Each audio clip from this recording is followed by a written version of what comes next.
तर हे झेंडूचं फूल बनवण्यासाठी आपल्याला जे मटेरियल लागणार आहे ते आहे कुठलेही 2 कलरचे यान. तर एक ग्रीन यान जे आपण हे खाली फुलाचं दांडी आहे त्याच्यासाठी ग्रीन यान, आणि मी ऑरेंज घेतलं आहे, तुम्ही येल्लोसुद्धा घेऊ शकता.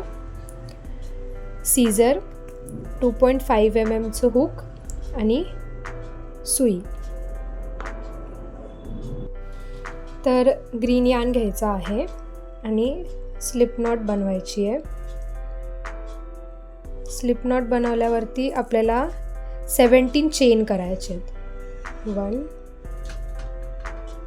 2 3 4 5 6 7 8 9 10 11 12 13 14 15 16 17. तर हे 17 चेन्स आपण बनवलेत. आता 2 स्टिच सोडायचे आहेत. सो हे फर्स्ट स्टिच, सेकंड स्टिच आणि थर्ड स्टिचमध्ये 1 हाफ डबल क्रोशे करायचे. 1 2 3. थर्ड स्टिचमध्ये 1 हाफ डबल क्रोशे. आता सगळ्या चेन्समध्ये एक एक हाफ डबल क्रोशे करायचे. 2 3 4. असं पूर्ण खालपर्यंत हाफ डबल क्रोशे करायचे.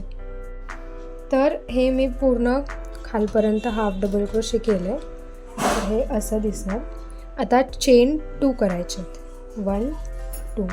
चेन 2 केल्याच्या नंतर आपल्याला हे टर्न करायचं आहे आणि जिथे आपण चेन 2 केले ना तिथेच आपल्याला 1 हाफ डबल क्रोशे करायचं आहे.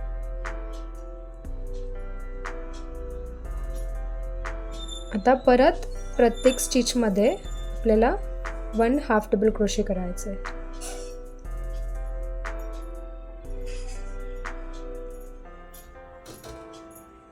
इथपर्यंत. तर हे सर्व हाफ डबल क्रोशे करून झाले आहेत. आता 3 चेन्स करायचे आहेत.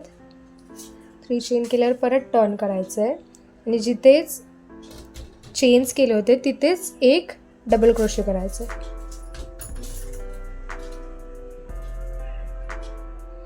आता आपल्याला प्रत्येक चेनमध्ये 2 डबल क्रोशे करायचे आहेत. 1 double crochet in the same stitch, second double crochet. असं पूर्ण खालपर्यंत करायचं. आता आपले प्रत्येक चेन्समध्ये 2 डबल क्रोशे करून झाले. आता कलर चेंज करायचा आहे. मी ऑरेंज कलर घेतला आहे. जिथे आपला लास्ट डबल क्रोशे झाला आहे त्याच्यामध्ये जायचं आणि असं बाहेर काढायचं आणि चेन 3 1 2 3 चेन झाले. आता टर्न करायचं वर्क आणि जिथे चेन्स केलेत तिथेच 1 डबल क्रोशे करायचं. Chain 3 1 double crochet. नेक्स्ट चेनमध्ये 1 डबल क्रोशे करायचं. आता नेक्स्ट चेनमध्ये 2 डबल क्रोशे करायचे. तर ह्याचं पॅटर्न असं आहे. 1 double crochet 2 double crochet, 1 double crochet 2 double crochet. तर आपण 1 डबल क्रोशे केलं, 2 double crochet in the same stitch, 1 double crochet in the next, परत 2 double crochet in the next. तर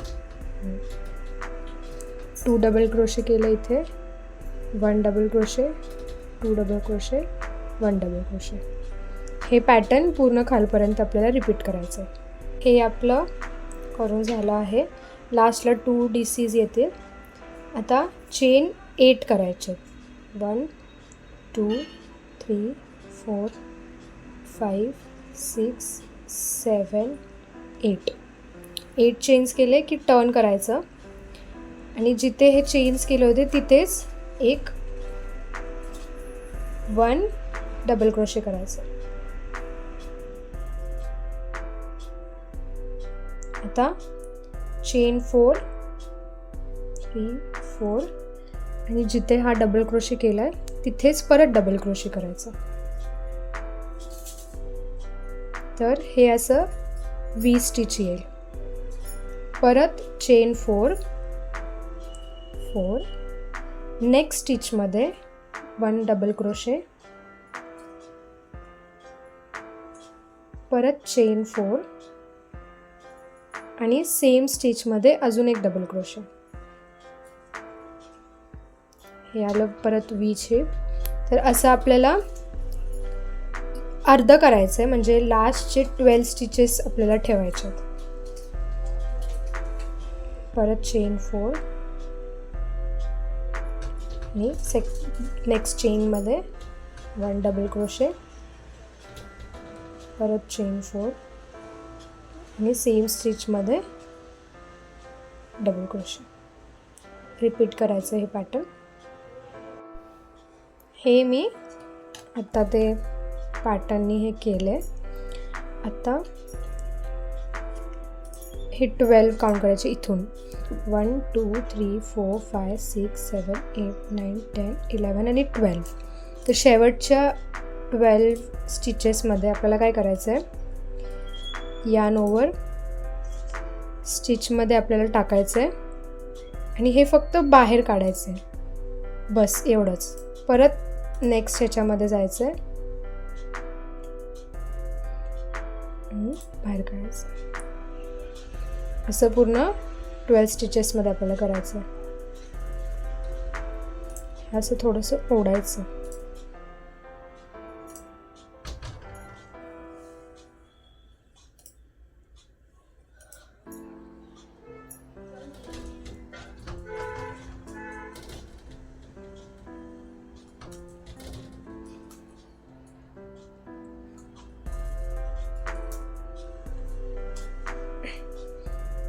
हे थोडंसं टाईट वाटेल,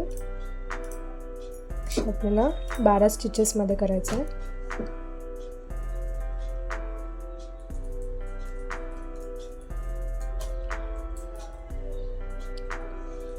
तर हे असं दिसेल.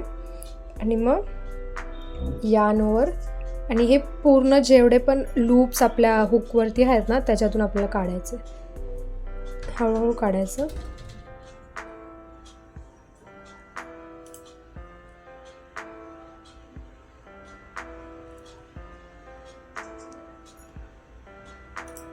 मग चेन करायची, 1 चेन 2 आणि मग कट करायचं यार्न, म्हणून ह्याला टाईट करायचं आणि मग सिक्युअर करायचं नीट.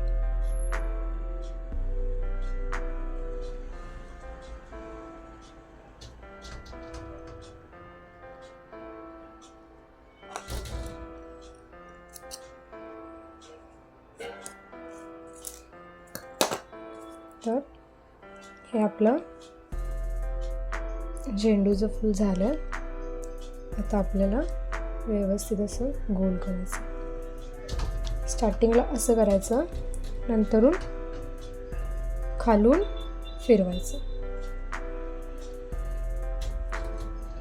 टाईट घ्यायचं, खालून याला फिरवायचं.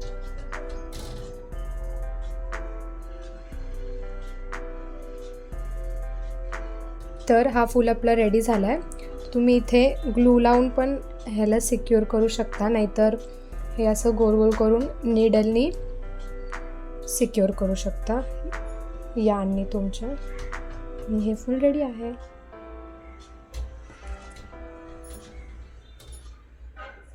तुम्हाला जर पॅटर्न आवडला असेल तर please like, share and comment करा.